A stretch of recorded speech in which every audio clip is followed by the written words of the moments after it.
Yo, how's it going, everybody? In today's video, I'm going to be bringing you arguably one of the strongest builds in all of Diablo 4 right now, and that is our Crit NATO Druid. With this setup, you guys are going to be putting out ridiculous single target damage. Like if you manage to get a solo world boss, you can kill it in a few seconds.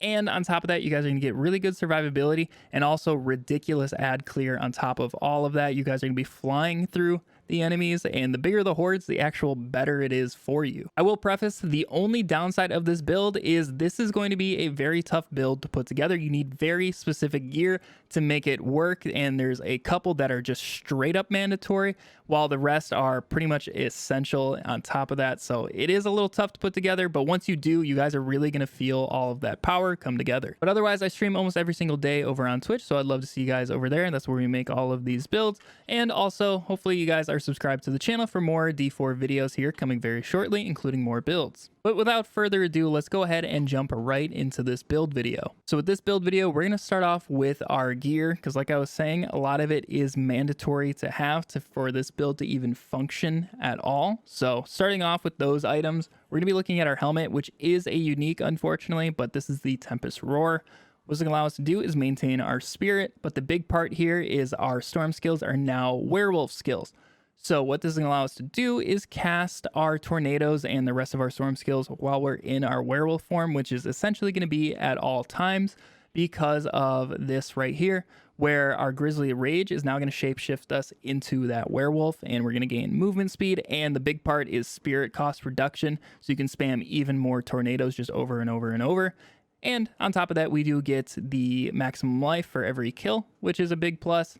And then from there, another one that you're going to need to have is the increased duration of Grizzly Rage, because the longer we're in Grizzly Rage, the more its damage is going to stack up, but also the more our crit damage is going to stack up. So the other part of this aspect, where every single crit we get increases our crit damage by 10% throughout that duration of Grizzly Rage.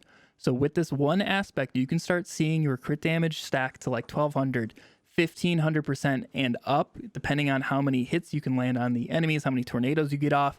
So that is a really big aspect for our damage and why you're going to need it. And then from there, to get all those crits, we're going to be using this right here, where our Earthen Might key passive is now going to apply to our storm skills.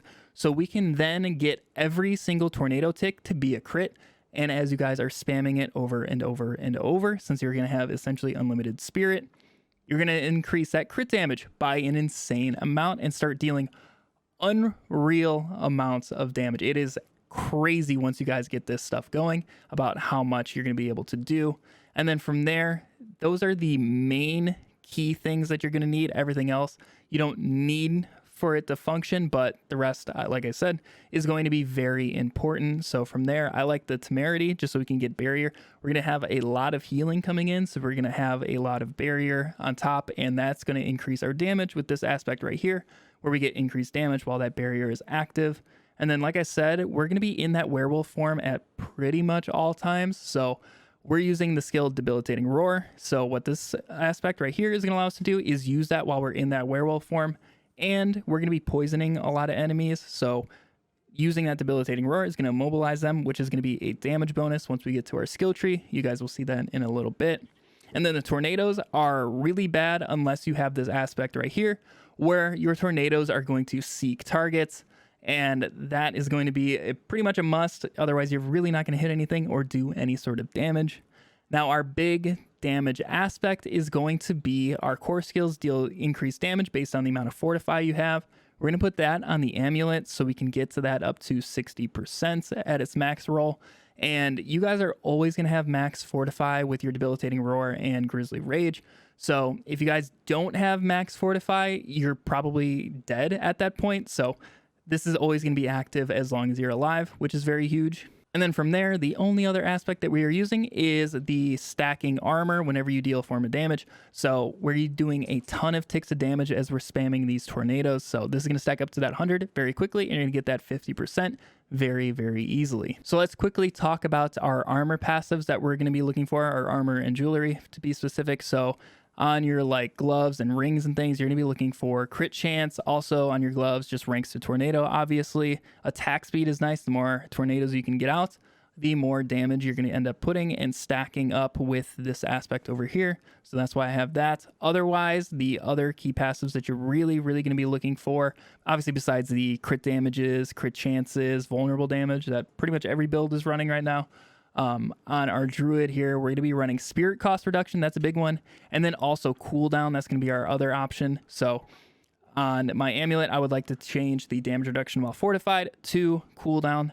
The lower your cooldown, the more time you can spend in Grisly Rage, and the more time, one, not dying, and two, dealing crazy amounts of damage. Passives in the game make a really big difference on the amount of like damage and things you can do. So do not skimp on these. Make sure you are stacking those up on every single piece that you can. The other really big passives on our amulet are going to be the plus to ranks. So the one that I highly recommend is the +3 to Envenom. It's going to allow you guys to deal 60% X crit damage, which is really good. And then if I had a perfect amulet, I would also like to have +3 to the skill of Defiance. And then for our weapons, I'm just running a one-handed axe at the moment. So that's damage to healthy. It doesn't really matter too much what one-handed weapon you're using. Otherwise on these, just get like willpower, all stats, vulnerable damage, crit damage, all the usual things. And then on our totem, you can get a ton of cooldown as it's obviously intrinsic. You can get cooldown to roll on it. And then obviously crit chance and spirit cost reduction are the other two big ones that we can have on our totem. So those are going to make a big difference. And then our final piece of gear is going to be our gems. On my armor, I just stack the rubies for the maximum life. On the jewelry, I do the skulls for armor, and then on my weapons, I do the emeralds for crit strike damage to vulnerable targets. Now that we got all that gear out of the way, let's take a look at our skills and obviously what skills we're going to be running. So as our basic skill, you guys can use either Storm Strike or Wind Shear. If you're having a lot of spirit issues, say you don't have a lot of spirit cost reduction on your gear yet, then use Wind Shear and use Wild Wind Shear so you can get that additional spirit once you're hitting that into groups. But once you guys have your spirit under control, you can use Storm Strike, and that's going to allow you guys to immobilize enemies and deal increased damage to them. So hit them a few times with this, immobilize them, then throw your tornado, and you'll do a big chunk of damage. But moving on to our core skill area, obviously we're going to be using Tornado and Raging Tornado so we can make them vulnerable. And then our other passives that we're going to have in here is going to put 1 point in Heart in the Wild so we can get to 3 points into Abundance and also 3 points into Wild Impulse so we can deal that increased damage. And that 9% more spirit is not really going to matter once you have all of those passives stacked up. And then also, I do like Predatory Instinct, so we can get our key passive procced easier once we are close to enemies, because we have a better chance of doing that on crits. Also, this is very nice for if you need to like dive on a suppressor enemy or a fortified enemy and kill them quickly, you guys can have a better chance of getting that crit and getting out quicker. Then moving on over to our defensive skills, we're going to be using Blood Howl and Debilitating Roar. So the augments for those would be Preserving Blood Howl, so we can get that attack speed that's more tornadoes out and more damage. And also Preserving Debilitating Roar, so we can also be healing once we are casting that, and that way we can also generate more barriers. Our passives in this zone are going to be Ancestral Fortitude and Vigilance just for some DR. Then moving down, the only thing we're grabbing in our companion area is Nature's Reach, so we can deal more damage to distant enemies and obviously double this if they're slowed, stunned, immobilized, or knocked back, which they're going to be pretty often. And moving on to our Wrath, we're going to be using Hurricane and using Savage Hurricane in here so we can also make the enemies do less damage. This is going to be really good for helping us proc our key passive.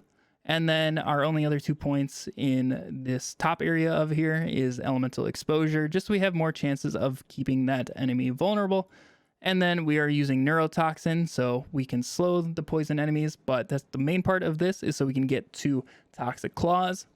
When we critically strike with our werewolf skills, which are now our storm skills, we're going to poison them. And then in turn, poison enemies take 60% X additional crit damage. That's why we're going to have +3 on our amulet with this. So that is a huge upgrade in our damage. Then moving down to our ultimate area, we're going to be using Grisly Rage and then obviously maxing that out. And then for our passives in here, we're going to be using Defiance. This is the other skill that I want +3 on my amulet, so we can be dealing even more damage to elites. And then we're going to be grabbing Natural Disaster, so we can deal more damage to enemies that are immobilized, stunned, or knocked back. So the big part is immobilized, and that's why we are using the Storm Strike and as our basic skill. And then Circle of Light, we can be healing ourselves more and increase our survivability. And then for our key passive Earthen Might, this is the big thing that's going to maintain your spirit and also allow you guys to deal insane amounts of damage. Once you get this procced and going, every single tick is going to critically strike and stack up that crit damage when you guys are in your Grizzly Rage. So that's why this key passive is kind of insane. Now, there is another option you guys can use, and that is the Lupin Ferocity here. This is going to allow you guys to see crazy big numbers when they do proc, but this is the more consistent, just crazy damage option here. So that's why we're going to be sticking with Earthen Might. Let's go ahead and take a look at our boons super fast. So the ones that we're going to be grabbing are Wariness. We take less damage from elites, and then our boons that we're going to grab 2 in a line is going to be swooping attacks. So we get that attack speed so we can throw out more tornadoes and increase our damage by stacking up that crit damage. And then obviously, since we are stacking up that crit damage and always critting, we're going to grab AV and Wrath so we can increase that by 30% X. And then Calamity here so we can increase our ultimate skill duration so we can live in that werewolf form longer. And then finally, Calm Before the Storm so we have that chance of reducing the ultimate skill cooldown so we can live in that werewolf form longer there. You guys are sensing a pattern at this point. Now, like always in these build videos for these Paragon trees, everybody's going to be at a wildly different point depending on your renown and what level you are. So I'm just going to talk about the legendary nodes that I have at this point and also the glyphs that I'm using. So a big glyph that I'm using is Exploit. Pretty much every build should be running this, and make sure you get to the secondary effect where the first time you damage an enemy, they become vulnerable for 3 seconds. It's going to allow you guys to clear the enemies super easily since we have all these bonuses to vulnerable. But let's go ahead and take a look at our legendary nodes before we move into the other glyphs. So the first one I grabbed is Lust for Carnage, just so I can maintain my spirit better. And then from there, we grab Thunderstruck, so we deal more crit damage against vulnerable or immobilized enemies. That's why we want to keep them vulnerable, so we can deal that increased crit damage. And then from there, you can grab Heightened Malice. When you guys are in big groups, you're always going to have 3 or more poison enemies near you, so that is a huge damage bonus right there. And then also I'm grabbing Ancestral Guidance, so after spending that 75 spirit, you deal 30% X for 5 seconds. Now at that point, there's not really any other legendary nodes that we can take really big advantage of. The only other one would be the Constricting Tendrils, which is a lucky hit chance. So the tornadoes don't really have a great lucky hit chance proc rate, so this one isn't super useful, but eventually once I'm level 100, this is going to be something I pick up just as an extra, but I would focus on your glyphs before you move on to this final legendary node. Speaking of glyphs, let's take a look at the other 3 that I'm running at the moment. So one is Fang and Claw. So when we're in our werewolf form, close enemies take increased damage from you. Enemies are going to be diving on you all the time. You're going to be diving on the enemies, so that's a free 12% right there. And then also Spirit. This is going to increase our critical strike damage with our core skills, and also critical strikes will stack up the amount of damage enemies take from you, so that's going to happen very quickly with this build. And then finally, right now I'm currently trying to get Earth and Sky going, so our nature magic skills deal 10% increased damage to crowd controlled or vulnerable enemies. So once again, that's going to be like a free 10% X at all times. Now quickly, let's talk about how I play this build, like my combos and playstyle. So I'm usually going to be fairly aggressive, at least in like stuff I know for sure I can tank. In higher tier stuff, you're going to want to keep your distance and constantly just be throwing tornadoes around you as you are kiting the enemies around. But my combos that I usually run for this would be run in towards the enemies, and once I start getting close, I proc Grizzly Rage and also Hurricane. Those two together are most likely going to be poisoning some enemies around you, and then from there you can proc Debilitating Roar and immobilize them for a few seconds. And then you proc Blood Howl and just start spamming your tornadoes everywhere. You're most likely going to get your key passive to proc very quickly in a big group, and you're going to be able to just constantly spam those crit nados and nuke everything around you. This build will definitely excel in bigger groups, so don't try to fight enemies one by one. Try to get a decent group together by cutting them around, and then start doing your combos and wailing in with the tornadoes. You're going to have much better success in maintaining your spirit and also proccing your key passive in those bigger groups. But yeah, that is pretty much everything with our crit NATO build. I will have all of this linked in the description towards the D4 builds, so you guys can take a peek at everything yourself and copy it into your own game if this is something that you are interested in trying out. Like I said at the start, I truly think this is one of the strongest builds in the entire game. I'm having a lot of fun with it, especially after playing Rogue. This thing is just pumping pumping out some crazy damage. But yeah, if you guys did enjoy the build video, make sure you leave a thumbs up on it to let me know. Also consider subscribing for more D4 content. Like I said at the start, I will be streaming almost every single day over on Twitch. I would love to see some more of you guys over there. We're gonna be working on builds pretty much all the time.